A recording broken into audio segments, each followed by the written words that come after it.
Case ایک ہے، یہ ایک کیس ہے جو منظر عام پہ آ گیا ہے. ایسے کئی کیسز ہیں جو ضلعی عدالتوں میں ایڈوکیٹ ہادی اس بات کے گواہ ہوں گے کہ خواتین کو جس طریقے سے نہ صرف ججز بلکہ ان کے ساتھی وکلا جس طرح ٹریٹ کرتے ہیں وہ واقعات بھی سامنے نہیں آ پاتے. کہیں تو ایسے واقعات ہیں.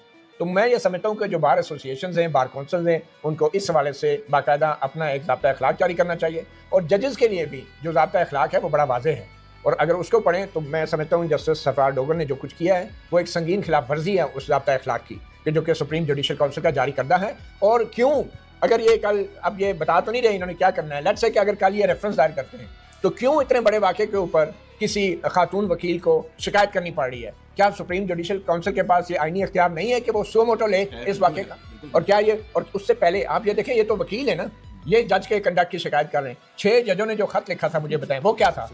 وہ اس سے بڑا کوئی مس کنڈکٹ ہو سکتا ہے؟ چیف جسٹس عامر فاروق کے خلاف وہ باقاعدہ شکایت تھی، اور بجائے اس شکایت کی بنیاد پہ چیف جسٹس عامر فاروق کے خلاف جو سپریم جوڈیشل کونسل انویسٹیگیٹ کرتی، آپ نے ان کو ترقی دے کے سپریم کورٹ میں لے آئے آپ نے. اور آج تک ان 6 ججوں کے خط پہ جو جوڈیشل کونسل کو لکھا گیا تھا کوئی کاروائی نہیں کی گئی. تو جب اس طرح کے، مجھے بتائیں چیف جسٹس عامر فاروق کے اوپر کیا الزام تھا 6 ججوں کے خط میں؟ انہوں نے ایجنسیوں سے رابطہ کیا اور انہوں نے پھر ساتھی ججز کو کہا کہ میری بات ہو گئی ہے، گل ہو گئی ہے، اور اب آپ کو کوئی تنگ نہیں کرے گا. بھئی یہ کون سا چیف جسٹس کا یہ کام ہے کہ ایجنسیوں سے رابطہ کر کے ان سے یقین دہانیاں لیں؟ تو دیکھیں جہاں پہ ججز کی شکایت کے اوپر سپریم جوڈیشل کونسل جو ہے وہ کان نہیں دھر رہی، تو وہاں اب مجھے بتائیں خواتین وکلا کے اوپر کون پوچھے گا؟